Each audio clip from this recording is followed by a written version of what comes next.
Okay, I was born in Edinburgh in 1943. I had no chance to listen to live jazz in Edinburgh until I was old enough to go into a pub. And was there a lot of jazz in Edinburgh at that time? Well, I wasn't. I wasn't really aware of it. Certainly when I was old enough to listen, and unfortunately I missed the era of Sandy Brown before all these guys went down to London. But the first ones I heard were Old Bailey's Jazz Advocates and Charlie McNair's band. And was that the first jazz that you'd heard, or had there been jazz at home? There hadn't really been jazz at home, no. I hadn't really heard jazz until that time later, but prior to that, I had little interest in playing music until I heard skiffle. So whether that was hearing skiffle early, I suppose, trad, British trad, perhaps. So, and how did you get involved in playing the music yourself then? Well, I wanted a guitar because I heard the skiffle, so I made one, and I made a guitar because it seemed the natural thing to do, because I had a hobby of making things, woodwork and so on. And did you get drawings to work from, or did you build it completely from your head? No, I found on Exchange and Mart something about a plan how to make a guitar. So I got the plan, so I knew where the frets went and that sort of thing. And I made it slightly different as I made a few of them. I made several of them. I probably made a dozen over the years. And I kind of made it kind of Django shaped, that sort of thing, you know. So did that interest in kind of design and engineering, did that then become your profession, or how did you make money outside of playing jazz? Well, I suppose making things and that sort of thing made me interested in. Set me on a course, a practical course, which was to study engineering. And that's when I went to Edinburgh University and studied civil engineering. And I imagine in your time at university you met a lot of other people that were into jazz as well? Well, I did. I met some people. I think there was a time then when you were either a mouldy fig or a dirty bopper, and there was always some guys that somebody didn't understand. They were listening to people like Monk and so on, and I didn't. I hadn't any access to that or any knowledge, so I stayed a mouldy fig for quite a while, I suppose. And by mouldy fig, you mean that you were playing an older form of jazz? Yeah, I mean that was I think that was it when Hump's band. There was the story of when he first had a sax in his band, all the purists turned up and booed the sax player. And did you start gigging around that time then when you were at university? Well, I did at university. Well, I was already playing at home with my brother and a guy, George Duncan, who lived down the road, and he played clarinet as well. And we must have listened to something. I think George's brother had some jazz records, and so we had something some idea of what we wanted to do. And how did you switch to clarinet from because if you built a guitar and started with that, and how did you get introduced to the clarinet? Well, I listened to a lot of early jazz records that my uncle had, and I heard what I thought was marvellous stuff, Louis Hot 5 and Morton. And of course at that time it was beginning to, the trad boom, so I would hear Akerbilk and I was impressed by Akerbilk, so I wanted a guitar. I decided I wanted a guitar, so my dad obligingly got me I beg your pardon, I wanted a clarinet. So my dad obligingly bought me a clarinet for my 16th birthday. So I then took some lessons with Harry Leidig. And Harry Leidig, he was an Edinburgh clarinetist? Or? He was an Edinburgh clarinetist. He had a butcher's shop up Clark Street with his brother, and he did theatre work and pally bands and stuff like that. He was a very good player, sax and clarinet player. And I think he had all the sax. He had it all the way down to a barry. So he was pretty informal lessons, but we did all the exercises on clarinet and so on, and I got as far as working on Mozart clarinet concerto and also the Artie Shaw concerto. Gosh, that's interesting. So you were getting a classical and a jazz education at the same time. Yes, there was a bit of formal, not too much formal stuff. It got into fun, and eventually we really just played through some band parts and stuff, which was more in the direction of where I wanted to be going. And then after university, I suppose you got work. Did you move out of Edinburgh then after university? Or? I moved to Argyll. Worked as a civil engineer in Argyll. And I imagine there wasn't an awful lot of jazz going on in Argyll at the time, or maybe I'm wrong. Not really, but I joined a band that was basically the Callum Ross band, which was basically a Scottish dance band which was seeking to expand, and it already had a trumpeter in it, a good trumpeter, and a very good pianist. So we could do basic Dixieland, stuff like that. And were you playing Scottish music alongside the Dixieland then? Yes, yes. So the band could take on gigs that some of the big hotels used to perhaps take on two bands, so we could cover the lot and take twice the money perhaps. Perfect. And that's interesting, because do you think there's a connection between the Scottish traditional music and a jazz feel or swing feel? Or? Well, I think definitely, and in my experience there, playing, I played guitar in the Callum Ross band for the Scottish dance band stuff, and I just loved it. It was like bobbing about in a boat, and the beautiful lilt and swing of it. And I say swing deliberately because I really felt there wasn't much difference in the music. Really, it was all music that I loved, and I certainly,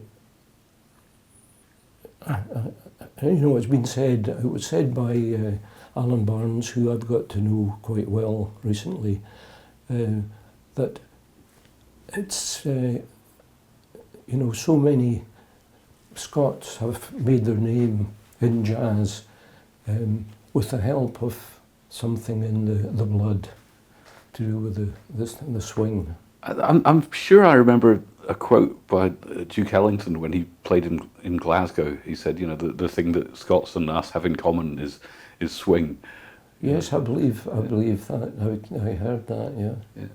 Yeah. I had the pleasure of one of the big thing for me was when I was didn't know much about Ellington,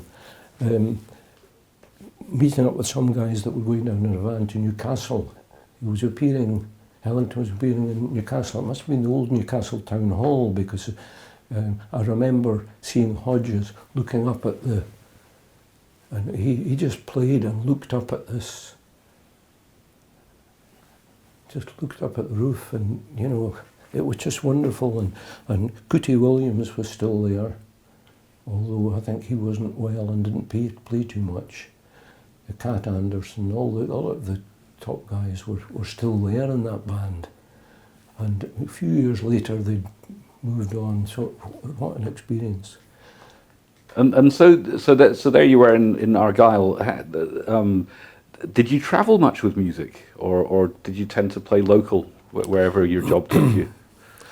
When I was at Argyll, yes, we actually, the band actually had all the way from Oban as far as Mallaig, really. In the summer we got big hotel gigs, and well, we had a free run, plenty gigs. And then in the winter, when there weren't so many tourists about, we were in the corn halls in Oban every Saturday night. And so great fun. And I guess this was supplemental to your day job.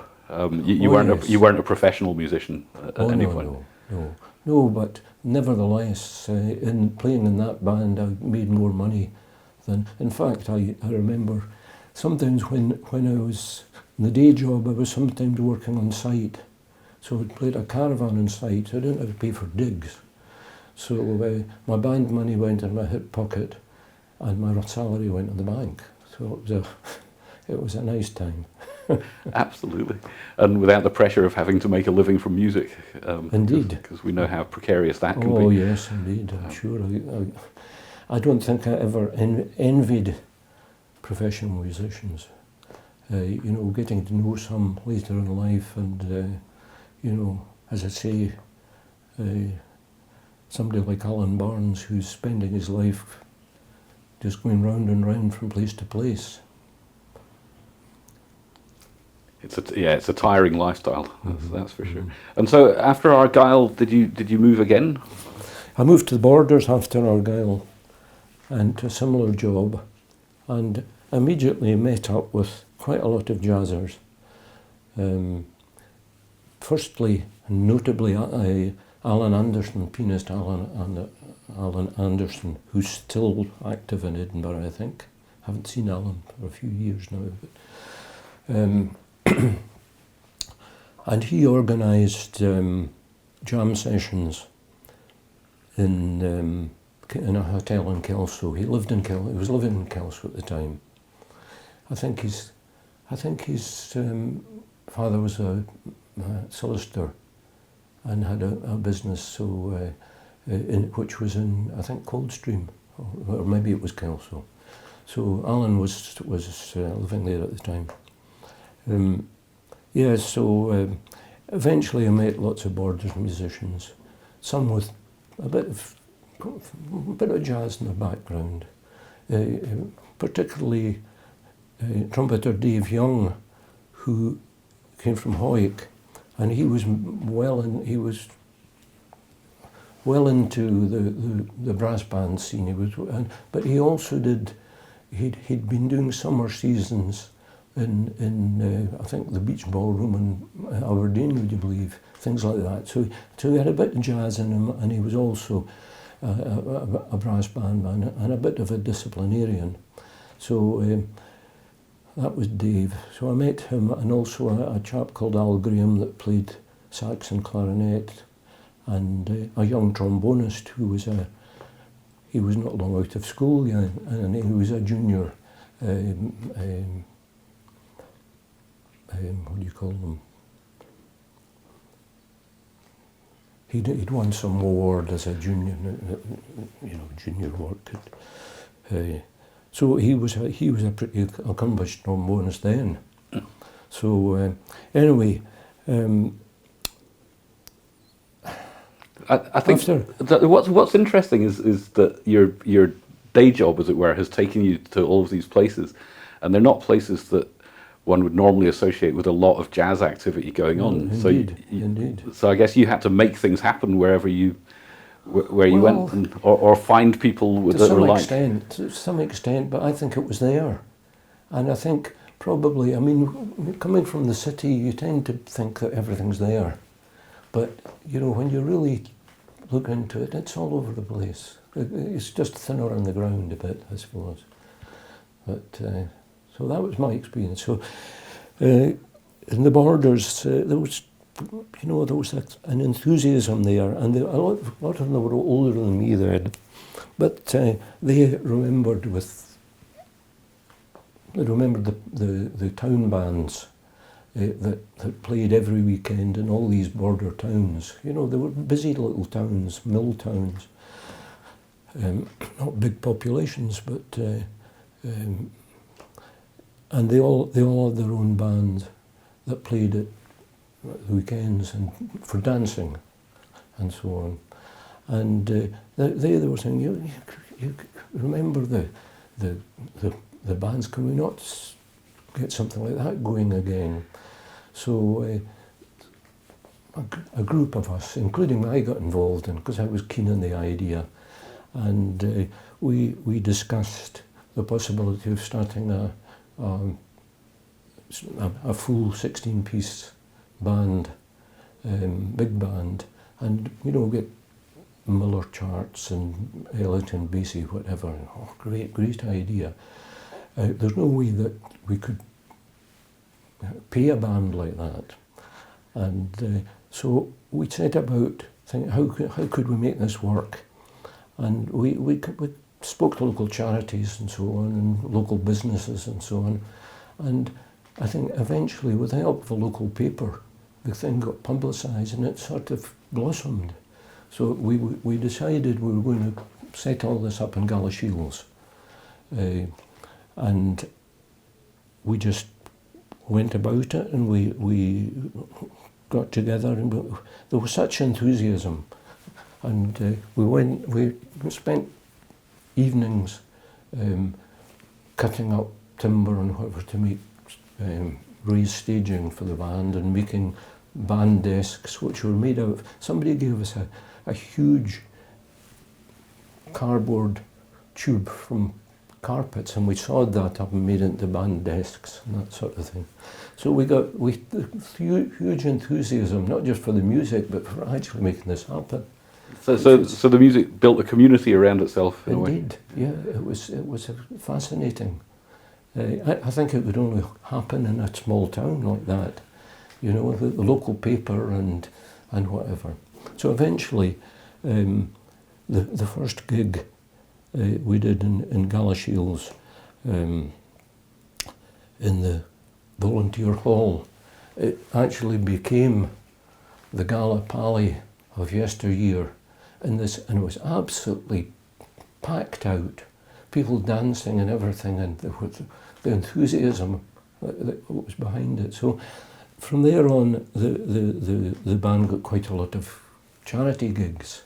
You know, people realised that if we get this band, we'll make some money for our charity. So we did all right, and you know, there's enough money coming in.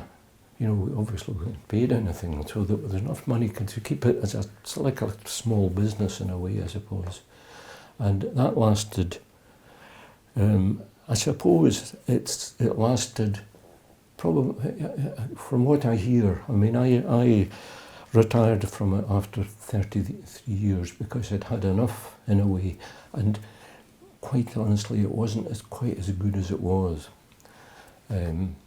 So I thought, but it's kept going, I think, probably maybe with very occasional gigs up until the COVID time, and I haven't heard any more about it since. Well, like everything, we have to hope that it regenerates after the 2 years of COVID. It might, but in a way I feel, well, there might be enough people coming through with enthusiasm for jazz. I don't know. It's another generation. So that'll be the phone. Yeah. So, I mean, maybe just to sort of finish off with, you know, what's your abiding memories or memory of of what jazz has given you, or what's your abiding sense of what jazz has given you? You know, what's it brought to your life? Oh goodness, I couldn't imagine my life without it. I mean, and not necessarily playing to a high standard, but just having a lot of fun and meeting so many interesting people and you know, people that know a lot more than me about it, knew a lot more than me about it and whatever. But I mean, I think, you know, I have, as I've got older, come out of the mouldy fig camp a bit and listen, you know, one thing, listen to Ellington not from day one to the end, if you like, which brought me through quite a lot of, and in a way missed out on certain other bits of jazz on the way, I suppose, which maybe I'm still filling in gaps. I mean, I'm not particularly interested in listening to very avant-garde stuff. You know, there's probably my if you like, middle part would be like probably Art Pepper and kind of that era. You know, not quite too boppish, but somewhere in there, about the 60s. 60s maybe, yeah. Maybe, you know, but I'm prepared to listen to anything, but there's so much, I mean, there's so much still there to be able to listen to, go back to the very beginning and see what happened then, you know. And do you still play at all for fun, or?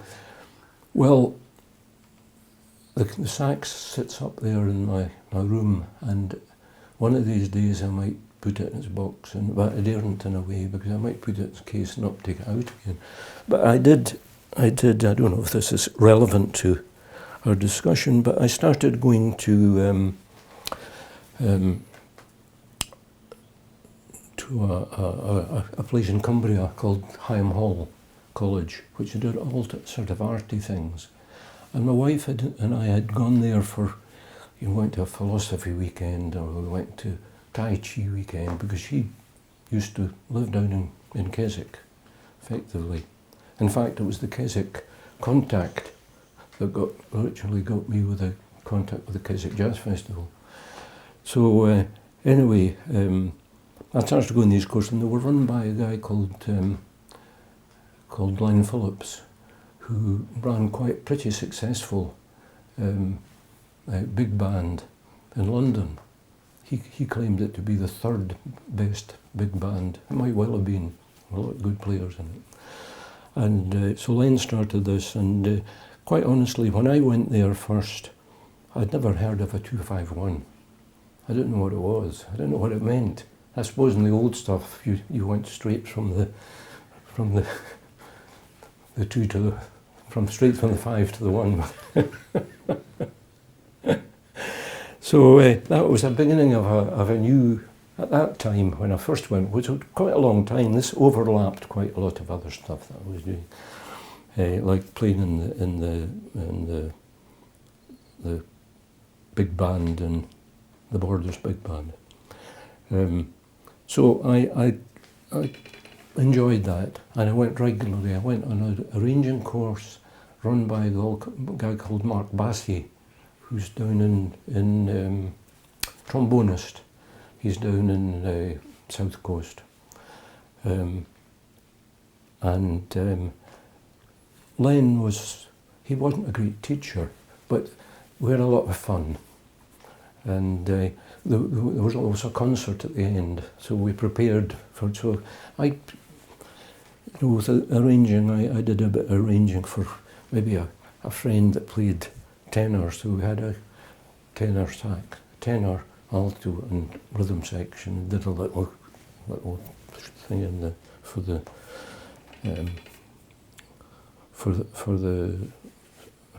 end of the week. So Len, eventually he brought other people in to do a bit of teaching. And that's when he first brought Alan Barnes. And that was a revelation to me. Alan Barnes is playing, and what a great guy, you know.